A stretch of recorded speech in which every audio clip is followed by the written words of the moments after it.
Hello students, मैं चेतन Kumar target ITI exam से आपके लिए लेकर आए हैं। आज नया चैप्टर हम स्टार्ट करेंगे, ठीक है, जिसका नाम है alternating current and polyphase system. अभी तक जो आपने पढ़ा है अल्टरनेटिंग करंट के बारे में, ये उससे एडवांस है, ठीक है। ये क्या है, उससे एडवांस है। अभी देखो, जैसे आपने अभी तक पढ़ा है AC के बारे में कि वो जो हमारी जो AC करंट होती है वो समय के साथ अपना जो परिमाण है यानी मैग्नीट्यूड और डायरेक्शन दोनों चेंज करती है ना।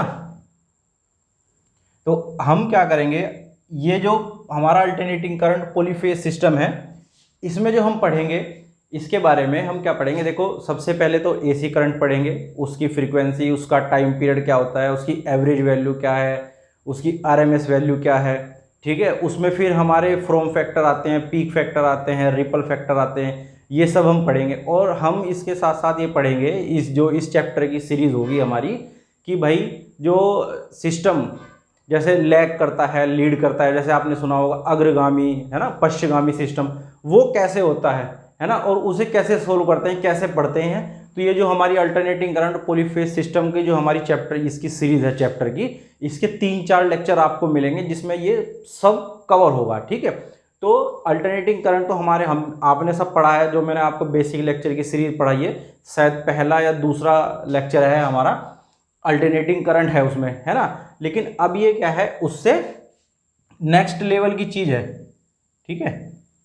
लेकिन ये स्टार्ट कहां से होगी, स्टार्ट ये AC करंट से ही होगी, ठीक है। तो जब मैंने तुम्हें AC करंट पढ़ाया होगा तो पढ़ाया होगा कि भाई इस तरह का ये उसका क्या है, एक ग्राफ है ना, क्या है, ग्राफ है। और ग्राफ हमारा किस किस के बीच है, I और T। I यानी कि करंट की वैल्यू और T यानी कि समय, है ना। तो यहां हम लिख देते हैं I यानी कि करंट, है ना, और T यानी कि टाइम, ठीक है भाई।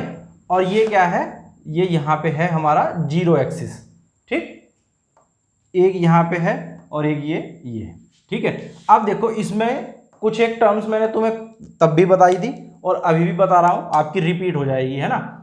जहां ये इसका पीक है, ये पीक, ठीक है, तो इसे तो हम बोलते हैं क्या, मैक्सिमम वैल्यू, IM, ठीक है भाई। क्या बोलते हैं इसे हम, मैक्सिमम वैल्यू बोलते हैं, ठीक है। और ये क्या है हमारा, यहां से यहां तक ये क्या है हमारा, एक साइकिल, है ना, यानी कि क्या है, ये एक चक्कर, ठीक। और यहां आता है हमारा पाई और ये आता है हमारा 2 पाई, ठीक है भाई।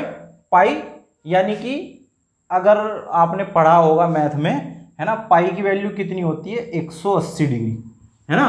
और 2 पाई यानी कि 360 डिग्री, है ना। तो तुम्हें बताया था ना कि भाई करंट जितनी आगे की ओर चलती है उतनी क्या हो जाती है, पीछे की ओर, है ना।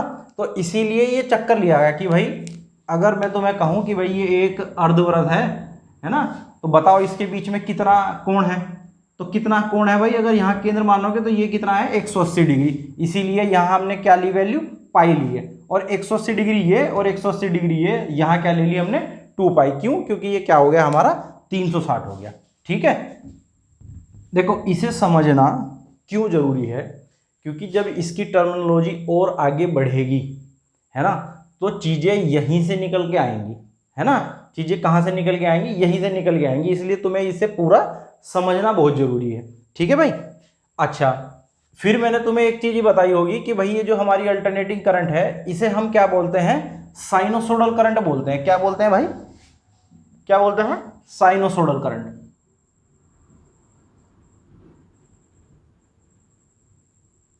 है ना, साइनोसोडल करंट बोलते हैं, ठीक है। ये अरे नहीं, साइनोसोडल करंट नहीं, साइनोसोडल वेवफॉर्म, है ना, साइनोसोडल वेवफॉर्म बोलते हैं भाई, है, ठीक है। साइनोसोडल वेवफॉर्म है ये। अब ये जो वेवफॉर्म है हमारी, ये जो एक चक्कर है, AC करंट में ऐसे कितने चक्कर होते हैं, कितने चक्कर होते हैं भाई, 1 सेकंड में, जिसे आप फ्रीक्वेंसी बोलते हो। AC करंट की जो फ्रीक्वेंसी होती है वो होती है 50 हर्ट्ज, है ना। और हर्ट्ज का मैंने आपको तब भी बताया था, कितना बताया था कि हर्ट्ज का मतलब होता है साइकिल प्रति सेकंड, यानी कि एक सेकंड में कितने चक्कर चल रहे हैं, 50, है ना। ये जो एक साइकिल तुम देख रहे हो, ठीक है, ये क्या है, एक साइकिल है। अब जो हमारी एसी करंट होती है वो एक सेकंड में कितने साइकिल चलती है, 50 साइकिल चलती है, ठीक है। अब देखो जरा, ये कौन सा साइकिल है, हमारा पॉजिटिव साइकिल, और ये कौन सा साइकिल है, हमारा निगेटिव साइकिल। तो एक साइकिल में एक पॉजिटिव साइकिल और एक निगेटिव साइकिल, है ना, एक पॉजिटिव साइकिल और एक निगेटिव साइकिल। तो अगर तुमसे क्वेश्चन ये आ जाए कि भाई जो हमारी 50 हर्ट्ज की फ्रीक्वेंसी है उसमें निगेटिव और पॉजिटिव टोटल कितने साइकिल होते हैं, तो कितने होते हैं भाई, 50 पॉजिटिव साइकिल और 50 निगेटिव साइकिल, यानी कि टोटल साइकिल कितने, इन्हें साइकिल नहीं हाफ साइकिल बोलते हैं, वैसे क्या बोलते हैं, हाफ साइकिल, है ना। क्या बोलते हैं भाई, हाफ साइकिल बोलते हैं, हाफ पॉजिटिव साइकिल और हाफ निगेटिव साइकिल। तो कितने हो गए, अगर 50 साइकिल हैं, एक साइकिल एक पॉजिटिव साइकिल और एक निगेटिव साइकिल से मिलके बना हुआ है ना। तो ऐसे ऐसे 50 साइकिल हैं जिनसे दोनों मिलके बने हुए, यानी कि टोटल कितने साइकिल हो गए, 100, यानी कि 50 positive half cycle, 50 negative half cycle, तो कितने टोटल कितने साइकिल हो गए, 100 हो गए। लेकिन टोटल 100 कब कहेंगे, जब हम ये कहेंगे कि भाई 50 पॉजिटिव हाफ साइकिल और 50 निगेटिव। लेकिन वैसे जो फ्रीक्वेंसी है वो कितनी है, 50 हर्ट्ज, जिसमें ये दोनों काउंट हो जाते हैं, ठीक है भाई, आई बात समझ में। अब इसकी एक इक्वेशन होती है, क्या होती है, एक इक्वेशन, जिसे हम लिखते हैं आई बराबर I M sine omega T, है ना। क्या लिखते हैं, I am sine omega T. ये साइन वही है जो आपने पढ़ा होगा, sine theta cos theta tan theta, ठीक है, ये वही वाला है ना। अब देखो जरा इसे थोड़ा सा, अच्छा जो हर्ट्ज होते हैं ना, हर्ट्ज, मैंने जब करंट आपको पढ़ाई होगी तब भी मैंने पढ़ाया है कि जो हर्ट्ज है ना हमारा फ्रीक्वेंसी, यानी कि वो क्या होती है कि अगर कोई काम कितने समय में रिपीट हो रहा है, जैसे तुमने यहाँ कहा कि भाई 50 हर्ट्ज फ्रीक्वेंसी है, तो हर्ट्ज का मतलब क्या हुआ कि 50 साइकिल एक सेकंड में, यानी कि एक सेकंड में कितने चक्कर काट रही है करंट, 50, ठीक है। अब जैसे तुम क्या करो कि रोटियां बना रहे हो, है ना, अब तुम क्या कर रहे हो, 1 मिनट में 10 रोटी बना रहे हो, है ना, तो क्या हो गया, तुम्हारी जो फ्रीक्वेंसी है रोटियां बनाने की वो 10 रोटी प्रति मिनट है, यानी कि तुम 1 मिनट में 10 रोटियां बना रहे हो, है ना। तो कोई भी काम अगर एकांक समय में या कितने समय में वो रिपीट हो रहा है, 1 घंटे में 100 रोटियां बना रहे हो तो 100 रोटी प्रति घंटा हो गया आवर्ती। तो इस तरीके से हमने कहा कि भाई 1 सेकंड में जो हमारी करंट है 50 साइकिल चल रही है, तो इसलिए इसकी जो फ्रीक्वेंसी है वो कितनी हुई, 50 हर्ट्ज हुई, ठीक है। अब ये देखो जरा यहाँ पे जो इसकी वेव फॉर्म की इक्वेशन है, आई बराबर I M sine omega T, ठीक है। अब आई एम क्या है, आई एम लिखा हुआ है यहां, ये तो है हमारी मैक्सिमम करंट, है ना, या मैक्सिमम करंट की वैल्यू, मैक्सिमम करंट का मान है ये, ठीक है, जो तुम्हें ये बताया मैंने, ठीक है भाई। अब ओमेगा, ओमेगा की वैल्यू होती है 2 पाई एफ, क्या होती है भाई, 2 पाई एफ होती है, ठीक है, क्या होती है, 2 पाई एफ, और टी तो क्या है हमारा, टी समय है, तो समय यानी कि टाइम, है ना। और ओमेगा क्या है, ये ओमेगा होता है एंगुलर वेलोसिटी, यानी कि कोणीय वेग, ठीक है, एंगुलर वेलोसिटी है, और इसकी वैल्यू कितनी है, 2 पाई एफ है। ये ध्यान रखना, देखो ये क्यों बता रहा हूं, इस पे क्वेश्चन आ जाते हैं, है ना, क्वेश्चन अभी बताऊंगा तुम्हें किस तरह से आते हैं क्वेश्चन, ठीक है। अब देखो एक चीज और, एक होता है इसमें टाइम पीरियड, ये इसकी टर्मिनोलॉजी चल रही है, इसे समझो, उसके बाद तुम जो है चीजें अपने आप समझने लग जाओगे, ठीक है भाई। ये थोड़ा सा इसकी जो छोटी छोटी टर्मिनोलॉजी है उसे समझना पड़ेगा तुम्हें पहले, ठीक है। टाइम पीरियड को डिनोट करते हैं टी से, और टी बराबर होता है 1/f। क्या होता है भाई? टी बराबर 1/f, या फिर तुम इसे f बराबर 1/t भी लिख सकते हो, है ना। इसका मतलब ये है कि अगर एक साइकिल, मतलब अगर 50 साइकिल एक सेकंड में कट चल रहे हैं, है ना, करंट जो है हमारी 50 साइकिल एक सेकंड में चल रही है, तो एक साइकिल चलने में कितना टाइम लगेगा, है ना, एक साइकिल चलने में, तो वो यहां से निकल जाएगा टी बराबर 1/f, और 1 तो 1 रहेगा क्योंकि ये तो कांस्टेंट है, और f कितना है? 50 है, तो 1/50 यानी कितना आ गया? अभी निकालते हैं, देखो t बराबर 1/50 कितना आ जाएगा ये? करो भाई जरा इसे, है ना। कैसे करोगे? देखो कुछ नहीं करना, दशमलव लगाओ, यहाँ 0 बढ़ा दो, अब भी नहीं कटने का, यहाँ 0 बढ़ाओ, यहाँ 0 बढ़ा दो, कितना आ गया? 2 आ गया, ठीक है। यानी कि 0.02 सेकंड का क्या है? इसका आवर्तकाल है। टाइम पीरियड को हम क्या बोलते हैं हिंदी में? आवर्तकाल बोलते हैं भाई, ठीक है। क्या बोलते हैं टाइम पीरियड को? आवर्तकाल, ठीक है। और जो ये मैंने आपको ये एक इक्वेशन लिखवाई है इसकी, ये I बराबर T M sine omega T, ये है हमारा इंस्टेंटेनियस वैल्यू, यानी कि ताक्षणिक मान। क्या है ये? ताक्षणिक मान है किसका? करंट का, ठीक है भाई।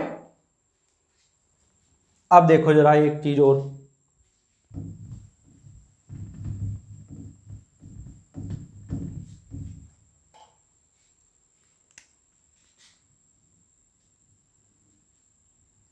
ये वाली मैंने आपको कौन सी वेव बताई अभी? साइनोसोडल वेव फॉर्म, ठीक है। इसी तरह कुछ एक वेव फॉर्म और है, जैसे कि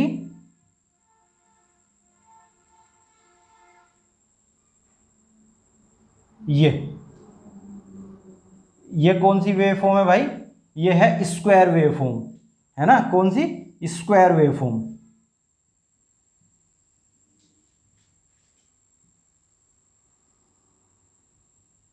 ये कौन सी है भाई?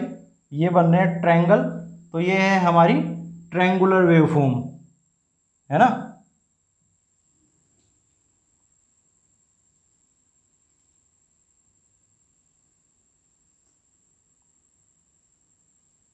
ये कैसे है? जैसे आरी के ब्लेड नहीं होते, है ना, तो इसका नाम भी क्या है? सॉ टूथ वेव फॉर्म, है ना। जैसे आरी के दांते होते हैं ना, उसी के तरह के इसके साइकिल हैं, इसी की तरह वेव फॉर्म चल रही है, तो इसलिए इसे क्या बोला जाता है? Saw tooth wave form. अब ये मैं तुम्हें क्यों बता रहा हूँ? क्योंकि इन पे भाई मेरे क्वेश्चन आ जाता है कि ट्रायंगुलर वेव की एवरेज वैल्यू क्या होती है, या ट्रायंगुलर वेव की आरएमएस वैल्यू क्या होती है, स्क्वायर वेव की आरएमएस वैल्यू क्या होती है। अभी हम वो सब निकालने वाले हैं, इसीलिए तुम्हें ये पता होना चाहिए कि हम इस वाली वेव को क्या कहते हैं? Sinusoidal wave form. सबसे पहले वाली कौन सी है? Sinusoidal wave form. दूसरे वाली क्या है? Square wave form. तीसरे वाली क्या है? Triangular wave form. चौथे वाली क्या है? सॉ टूथ वेव फॉर्म, है ना। और 2 वेव फॉर्म और होती हैं, देखो कौन कौन सी।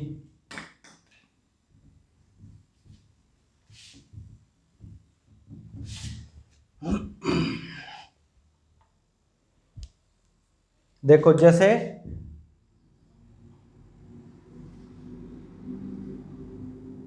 ये आपको दिखाई दे रहा ना, ये है हाफ वेव रेक्टिफायर की वेव फॉर्म। किसकी? हाफ वेव रेक्टिफायर की वेव फॉर्म, ठीक है। और ये है हमारी फुल वेव रेक्टिफायर की वेव फॉर्म, है ना। ये half wave rectifier, half wave rectifier, ठीक है भाई। और ये क्या है हमारा? फुल वेव,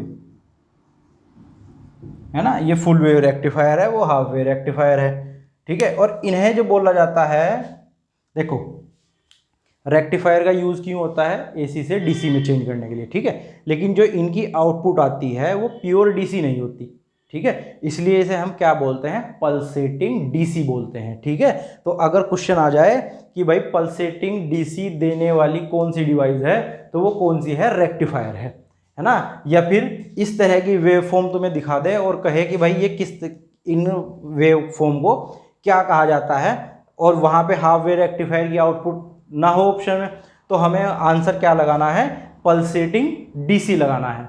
कौन सा लगाना है, पल्सेटिंग डीसी। ठीक है, तो ये हाफ वेव रेक्टिफायर और फुल वेव रेक्टिफायर की जो आउटपुट होती है उसे पल्सेटिंग डीसी बोलते हैं। ये सॉ टूथ वेव फॉर्म है हमारी, ये ट्रायंगुलर वेव फॉर्म है हमारी, ये स्क्वायर वेव फॉर्म है हमारी, और ये कौन सी है, ये साइनोसोडल वेव फॉर्म है हमारी।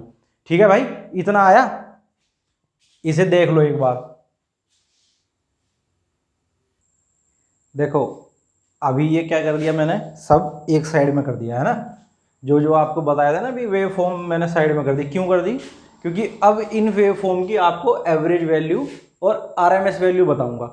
और ये जो आरएमएस वैल्यू और एवरेज वैल्यू है ये इंपॉर्टेंट वैल्यू है भाई, ये डायरेक्ट जो है एग्जाम में पूछ ली जाती है कि जो है जो हमारी साइनोसोडल वेव फॉर्म है ना, या फुल वेव रेक्टिफायर है, इसकी आरएमएस वैल्यू क्या होती है, इसकी एवरेज वैल्यू क्या होती है। ठीक है, तो ये आपको याद रखनी है। ठीक है, अभी जैसे जैसे आपको बताता रहूंगा। ठीक है, तो सबसे पहले हम जो बात करेंगे वो करेंगे साइनोसोडल वेवफॉर्म की। किसकी, साइनोसोडल वेवफॉर्म की, है ना।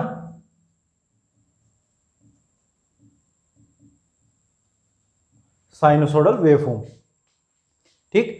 अब इसकी एवरेज वैल्यू क्या होती है, देखो वैसे तो एवरेज वैल्यू निकालने का एक फार्मूला है। ठीक है, वो फार्मूला है इंटीग्रल से, है ना। उसे हम कैसे निकालते हैं कि भाई एक साइकिल में चली गई दूरी, यानी कि कितना एरिया कवर कर रहा है एक साइकिल, और उसका जो है कितना टाइम पीरियड है उसके करो बटे। ठीक है, ऐसे निकलती है हमारी एवरेज वैल्यू, लेकिन वो आपके सिलेबस में नहीं है। आपके सिलेबस में केवल क्या है, उसकी वैल्यू है, इसीलिए आपको मैं डायरेक्ट वैल्यू बता रहा हूं। अगर सिलेबस में होता कैसे सोल्व करनी है, तो वो सोल्व करके भी आपको आरएमएस वैल्यू और एवरेज वैल्यू बताता। ठीक है, लेकिन वो क्या हो जाएगा, फिर आपके सिर के ऊपर से चीजें जाने लगेंगी, वो हमें करना नहीं है। ठीक है, तो यहां पे देखो साइनोसोडल वेवफॉर्म है जो, उसकी जो एवरेज वैल्यू होती है वो क्या होती है, आई बराबर, है ना, क्या होती है भाई, आई बराबर 2m अपॉन पाई, है ना, क्या, 2m अपॉन पाई। अब पाई क्या है, पाई की वैल्यू क्या होती है, 3.14, ये वही वाली पाई है भाई, 3.14 वाली। और आई एम क्या है, ये मैक्सिमम वैल्यू, ये वाली, ये है ना मैक्सिमम वैल्यू आई एम, ये वाली है। ठीक है, अब साइनोसोडल वेवफॉर्म की आरएमएस वैल्यू, है ना, इसकी आरएमएस वैल्यू क्या होती है, आई बराबर आई आर एम एस बराबर आई एम अपॉन क्या होगा भाई, √2, आई एम अपॉन √2। ठीक है, आई एम अपॉन √2, ये भाई याद रखनी है, अभी भी बता रहा हूं, इंपॉर्टेंट है, पेपर में आती है, डायरेक्ट आ जाएगी। ठीक है, तो इसीलिए इन्हें जो है तुम्हें याद कर लेना, चाहे लिख लिख के याद करनी पड़े। ठीक है, अब देखो इधर फुल वेव रेक्टिफायर, ये तो क्या है, साइनोसोडल, और ये है फुल वेव, है ना, रेक्टिफायर। अब इसकी जो एवरेज वैल्यू है वो सेम है भाई, आई बराबर 2 IM अपॉन पाई,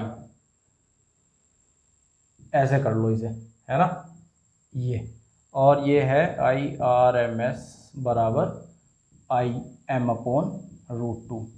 यानी कि जो साइनोसोडल वेव फॉर्म है और जो फुल रेक्टिफायर वेव फॉर्म है ना, उन दोनों की जो एवरेज है और आरएमएस वैल्यू है वो क्या है, एक बराबर है, एक समान है। ठीक है, तो इन्हें याद, एक की याद कर लेना, साइनोसोडल की या फुल वेव रेक्टिफायर की, तो दोनों की तुम्हें क्या हो जाएगी, याद हो जाएगी। ठीक है भाई, अब देखो जरा half wave rectifier.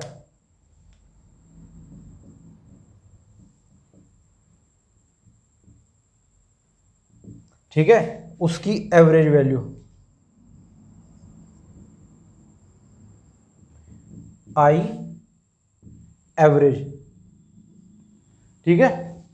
I average हम क्या लिखेंगे, आई एम अपॉन पाई, ठीक है। और आर एम एस वैल्यू बराबर क्या होता है, आई आर एम एस बराबर, देखो यहाँ क्या आ रहा है, इसमें और इसमें, सॉरी ये है ना फुल वेव रेक्टिफायर, वैसे तो दोनों सेम है, इसमें और इसमें अंतर समझना भाई क्या है, ठीक है। और ये पेपर में एग्जाम में आ जाती है कि हाफ वेव रेक्टिफायर की आरएमएस वैल्यू कितनी होती है, तो हमें ये याद रखना पड़ेगा, आई आर एम एस बराबर आई एम बटे रूट टू, ये क्या है, मैक्सिमम करंट। अच्छा आरएमएस वैल्यू होती क्या है, और देखो एसी करंट की इफेक्टिव वैल्यू को आरएमएस वैल्यू कहा जाता है। जो एसी करंट की क्या होती है, इफेक्टिव वैल्यू होती है, उसे क्या कहा जाता है, आरएमएस वैल्यू कहा जाता है, ठीक है। या तुम इसे ऐसे भी कह सकते हो कि भाई जो हमारी एसी करंट होती है और जो डीसी करंट होती है ना, जो हमारी क्या होती है, एसी करंट और डीसी करंट, तो क्या होगा, आरएमएस जो मान होगा एसी करंट का वह मान है जो दिए गए समय में उतनी ही ऊष्मा उत्पन्न करता है जितनी की डीसी करंट है ना, दिए गए समय में एसी करंट उतनी ही, ये जो आरएमएस वैल्यू है ये वाली करंट उतनी ही ऊष्मा उत्पन्न करता है जितनी की कौन करता है, डीसी करता है, ठीक है। या तो ये याद हो रहा है, ये याद रखो, नहीं तो फिर ये याद रखना है कि जो आरएमएस वैल्यू है करंट की, एसी करंट की आरएमएस वैल्यू क्या कहलाती है, इफेक्टिव वैल्यू कहलाती है, ठीक है। क्या कहलाती है, इफेक्टिव वैल्यू, ठीक। तो ये हाफ वेव रेक्टिफायर के लिए हो गया। अब किसके लिए बचा भाई हमारा, ट्रायंगुलर वेवफॉर्म,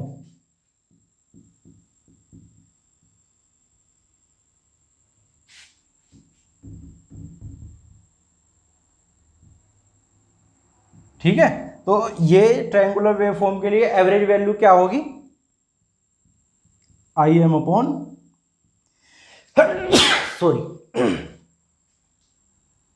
टू, ठीक है भाई। और आरएमएस वैल्यू क्या होगी, देखो ये मैंने जो है जल्दी जल्दी, आई बराबर आई एम अपॉन टू, ठीक है।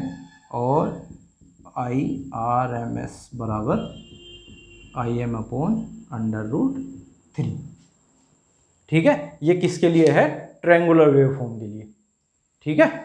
अच्छा अब तुम कहोगे सर रेक्टेंगुलर के लिए क्या है ना, तो रेक्टेंगुलर के लिए भी लिख लो,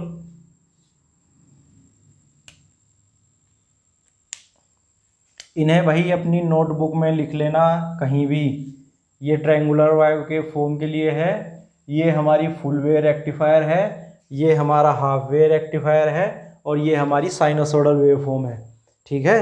और अगर यहाँ मैं लिख दूँ तो यहाँ लिख देता हूँ रेक्टेंगुलर,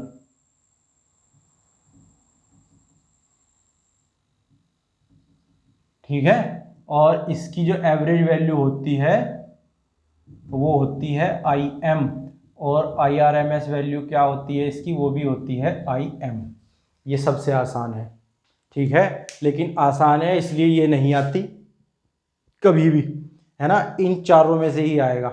और इन चारों में से दो तो बिल्कुल सेम है, फुल वेव रेक्टिफायर और साइनोसोइडल वेवफॉर्म की, ठीक है। कि एवरेज वैल्यू ये है two I M upon pi, और आर एम एस वैल्यू है I M upon root two, ठीक है। और हाफ वेव की ये है I M upon pi average value, और आर एम एस वैल्यू है आई एम अपॉन टू, ठीक है। इसी तरह ट्रायंगुलर वेवफॉर्म की है, एवरेज वैल्यू तो है आई एम अपॉन टू, और आर एम एस वैल्यू है I M upon under root three, ठीक है भाई। तो इन्हें अपनी नोटबुक में लिख लो, ये वेवफॉर्म तुम्हें पता होना चाहिए, वेवफॉर्म कौन सी है, क्या क्या नाम है, ठीक है। और इनकी आरएमएस वैल्यू और एवरेज वैल्यू तुम्हें पता होना चाहिए। और ये भी बताऊंगा अभी क्यों पता होना चाहिए, क्योंकि इस पे कभी कभी क्वेश्चन भी आ जाते हैं, ठीक है। देखो इसे मिटा दूं भाई, है ना, मिटाना तो पड़ेगा ही, चलो। चीज़ों को लिख लिख के याद किया करो भाई, ऐसे मत करना कभी लेटे हुए अपना आराम से और वीडियो देख रहे हो, है ना। इसमें तुम्हें वैसे तो मज़ा नहीं आएगा वीडियो में, लेकिन बैठ के आराम से जैसे लेक्चर देते हैं ऐसे वीडियो देखना, ठीक है। नोट कॉपी पेन लेके, तब तुम्हें इंटरेस्ट आएगा, है ना। अभी देखो जरा, अभी इसके कुछ फैक्टर होते हैं, है ना। जैसे सबसे पहले है पीक फैक्टर। अभी ये चैप्टर स्टार्ट हुआ है, इसीलिए इसकी जो बेसिक टर्मिनोलॉजी चल रही है वो इसी तरह आएगी कि भाई ये अलग है, वो अलग है, ये अलग है, वो अलग है, ठीक है। चीज़ें रिलेट करना स्टार्ट होंगी अगले लेक्चर से, है ना। अगले लेक्चर से चीज़ें रिलेट करना एक दूसरे से स्टार्ट होंगी। अभी ये क्या है, बेसिक टर्मिनोलॉजी चल रही है, ठीक है। पीक फैक्टर किसे कहते हैं भाई? आई मैक्स अपॉन IRMS, ठीक है। और एक फैक्टर होता है हमारा कौन सा, फ्रॉम फैक्टर, जिसे हम रूप गुणांक भी कहते हैं, है ना। और ये क्या होता है, IRMS बराबर I एवरेज, ठीक है। और एक होता है हमारा रिपल फैक्टर, है ना। और वो होता है अंडर रूट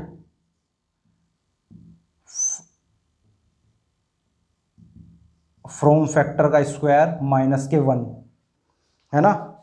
फ्रॉम फैक्टर का स्क्वायर माइनस के 1 होता है रिपल फैक्टर। अब देखो तुम्हें चीज़ें थोड़ी थोड़ी रिलेट करना स्टार्ट हो गई होंगी। अगर तुमसे पूछ ले कि भाई हाफ वेव रेक्टिफायर का पीक फैक्टर निकाल लो, है ना। हाफ वेव रेक्टिफायर है, उसका निकाल लो पीक फैक्टर। अब तुम IM तो रख दोगे, चलो ठीक है, लेकिन IRMS कहाँ से रखोगे? तो तुम्हें जब तक ये नहीं पता होगा कि हाफ वेव रेक्टिफायर की RMS वैल्यू क्या होती है, तो तुम पीक फैक्टर निकाल ही नहीं पाओगे, ठीक है। और फ्रॉम फैक्टर पूछ लिया अगर, तो फिर तुम्हें RMS वैल्यू और एवरेज वैल्यू दोनों पता होनी चाहिए कि भाई हाफ वेव रेक्टिफायर की या फुल वेव रेक्टिफायर की क्या होती है, तभी तुम ये फैक्टर निकाल पाओगे। और ये भी पेपर में आ जाते हैं, ठीक है, कि फ्रॉम फैक्टर निकाल लो या पीक फैक्टर निकाल लो, क्या होगा, ठीक है भाई। ये लिखो जरा अभी अपनी नोटबुक में, इंपॉर्टेंट है ये।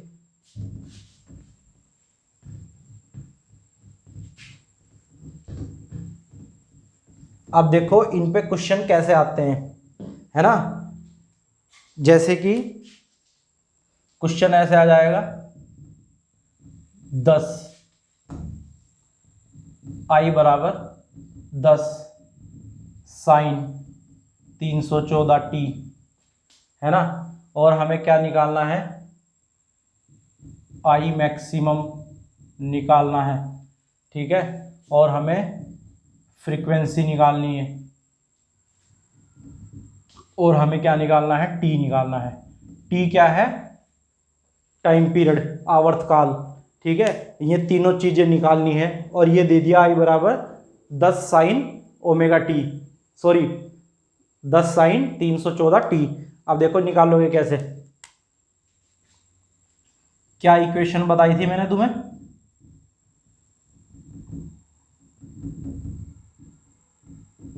ठीक है, ये बताई थी ना। अब कुछ नहीं करना, इसके साथ इसका कंपैरिजन करा दो, ठीक है। देखो I मैक्स की जगह क्या है 10, तो I मैक्स की वैल्यू कितनी आ गई, 10 आ गई, ठीक है। अब ओमेगा की जगह क्या है 314, ओमेगा बराबर कितना है 314। लेकिन अब फ्रीक्वेंसी कैसे निकालोगे, तो ओमेगा की वैल्यू बताई थी ना इससे पहले कि क्या होता है ओमेगा बराबर, तो ओमेगा बराबर क्या होता है 2πf होता है नहीं होता है। अब इसकी वैल्यू रख दो यहाँ पे, 2πf बराबर 314, है ना। और f बराबर कितना आ जाएगा 314/2 गुणा 3.14। अब ये 3.14 ये पाई की वैल्यू आ गई। अब ये देखो ये 314 है, ये 3.14 है ना। 14 है। तो इसे दशमलव अगर हटाओगे यहाँ से तो 2 जीरो ऊपर बढ़ जाएंगी, तो 314 से 314 कट गया, यानी कि यहाँ आ गया 1।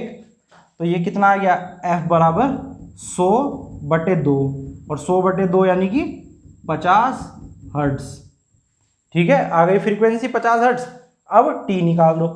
ये तो निकल गया हमारा आई मैक्स यानी कि पहली वैल्यू, और ये निकल गया हमारी दूसरी वैल्यू।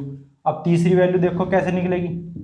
टी बराबर क्या बताया था, 1/f बताया था भाई, ये हमने निकालना भी था, है ना।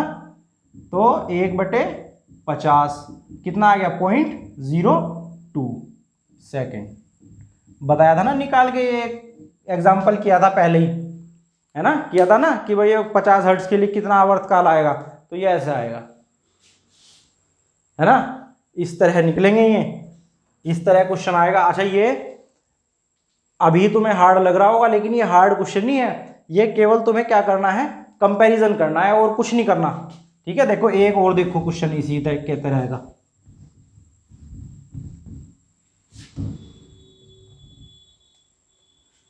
आई बराबर 360 साइन 628 टी, है ना। अब देखो तुम्हें सेम वैल्यू निकालनी है, तो आई मैक्स तो तुम्हें पता चल गया अब क्या होगा, जो ये पहले वाली वैल्यू है ना। और ये देखो कब निकालना, तुम्हें पहले 1-2 बार इक्वेशन रख के, है ना, कंपैरिजन करा लेना। ठीक है भाई, ऐसे। तो जब तुम 3-4 क्वेश्चन इस तरह के कर लोगे, फिर करना डायरेक्ट। अभी एकदम से डायरेक्ट मत करना मेरी तरह जैसे मैंने कर दिया अभी यहाँ, है ना। अभी पहले क्या करना, इक्वेशन लिखना। अब कराओ, देखो आई मैक्स ये है 360 है, तो यानी कि आई मैक्स की वैल्यू क्या आ गई, 360 आ गई। ठीक है, अब ओमेगा बराबर कितना है, ओमेगा की अगर तुम यहां कंपैरिजन करोगे तो कितना आया, ये 628 है। अब हमें ओमेगा की वैल्यू तो पता है 2πf है ना, तो 628 हो गया इसके बराबर में।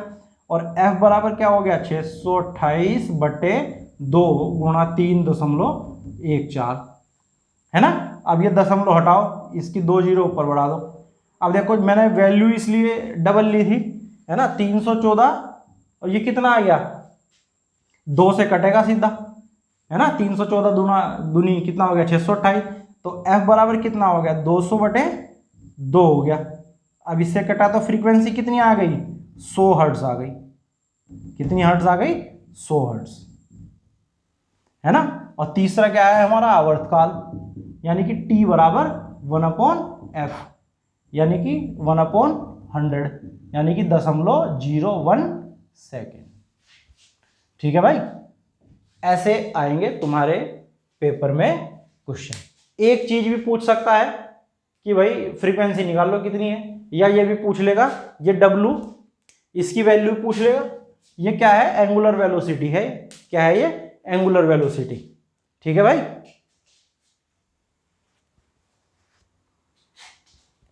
अब देखो एक क्वेश्चन जो कि बहुत इंपॉर्टेंट है और बढ़िया भी है क्वेश्चन, है ना, लिख के लाया था। हाँ, जो घरों में हमारे सप्लाई आती है ना, उसकी इक्वेशन निकालनी तुम्हें, जो हमारे घरों में सप्लाई आती है।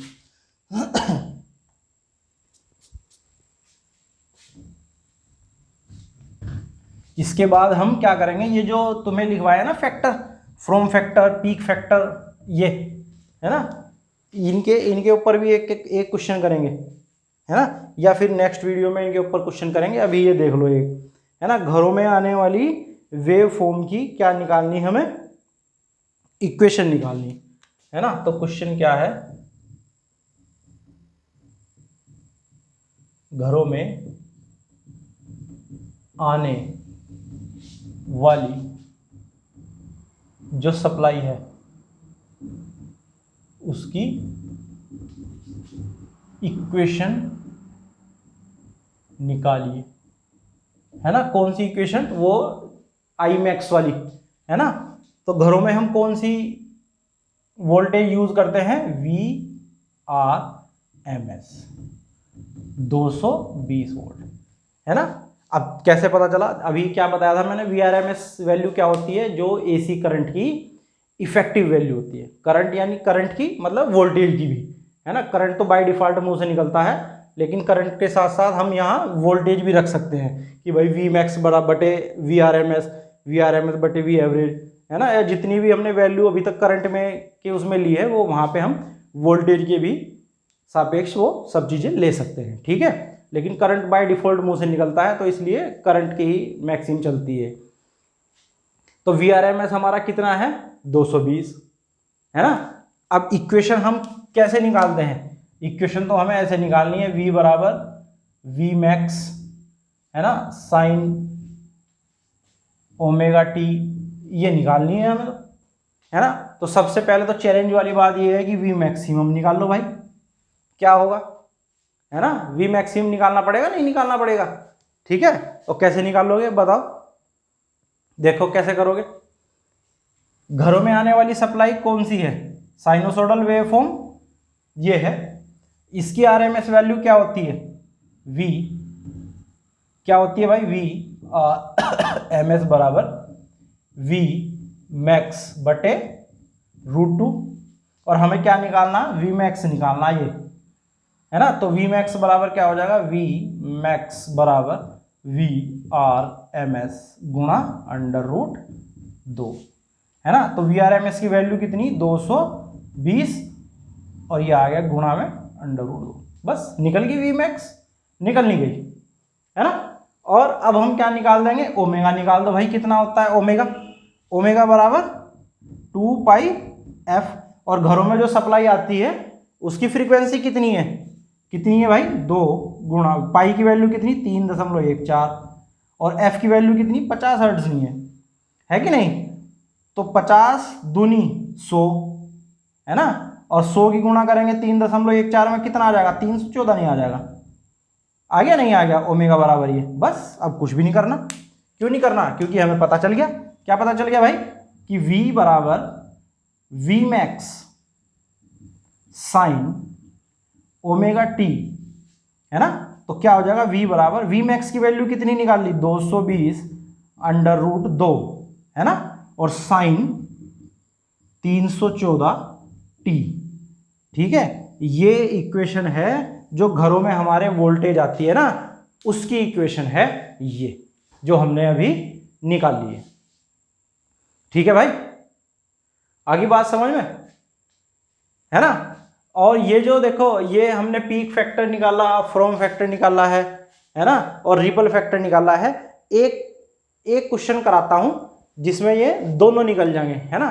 और उसके बाद जो मैंने तुम्हें वैल्यू लिखवा दी, है ना, सबकी लिखवा दी वैल्यू, तो हाफ वेव की भी फुल वेव की भी, तो ये अपने आप निकाल के देखना, एक बार कुछ नहीं करना, केवल हमें क्या करना है, इसमें वैल्यू रखनी है बस, और कुछ नहीं करना इससे ज़्यादा। इसमें कोई सोल्व करने वाली चीज़ नहीं है, कुछ गुणा भाग करने की चीज़ नहीं है, बस हमें बेसिक मैथ आना चाहिए, और उससे क्या होगा है ना। देखो जैसे फुल वेव रेक्टिफायर है, फुल वेव रेक्टिफायर है, ठीक है भाई। इसके लिए पीक फैक्टर क्या होगा, पीक फैक्टर, तो पीक फैक्टर क्या है भाई, पीक फैक्टर है हमारा आई मैक्स बटे आई आर एम एस, है ना। और आई मैक्स कितना है, आई मैक्स तो आई मैक्स है, और आई आर एम एस कितना है, किसके लिए, फुल वेव रेक्टिफायर के लिए, कितना है आई मैक्स अपॉन कितना भाई √2, यही तो है आरएमएस वैल्यू इसकी। क्यों भाई, है कि नहीं है, बताओ भाई, देखो एक बार, क्यों भाई,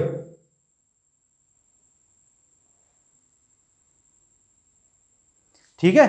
अब इससे ये कट गया, और ये जब √2 था वो आ गया यहां पे, तो पीक फैक्टर क्या हो गया, पीक फैक्टर हो गया भाई √2, क्या हो गया √2 हो गया, ठीक है। इसी तरह फ्रॉम फैक्टर देखो, फ्रॉम फैक्टर क्या है, IRMS बटे I एवरेज, है ना। तो IRMS कितना है, IRMS की वैल्यू तो अभी रखी है हमने, ये रखी I मैक्स बटे √2, और इसकी एवरेज वैल्यू कितनी है 2 I मैक्स अपॉन पाई, यही तो है। अब देखो इसे क्या करो, ठीक करके लिख लो, I मैक्स बटे √2 गुणा 2 I मैक्स, और ये जो पाई है ये कहाँ पहुंच जाएगा, ऊपर पहुंच जाएगा यहाँ पे ऐसे, ठीक है भाई। अब इससे ये कटा, कितना आ गया पाई बटे 2√2, ये क्या है हमारा फ्रॉम फैक्टर। बस क्या रखना है हमें, वैल्यू पुट करानी है और कुछ नहीं करना।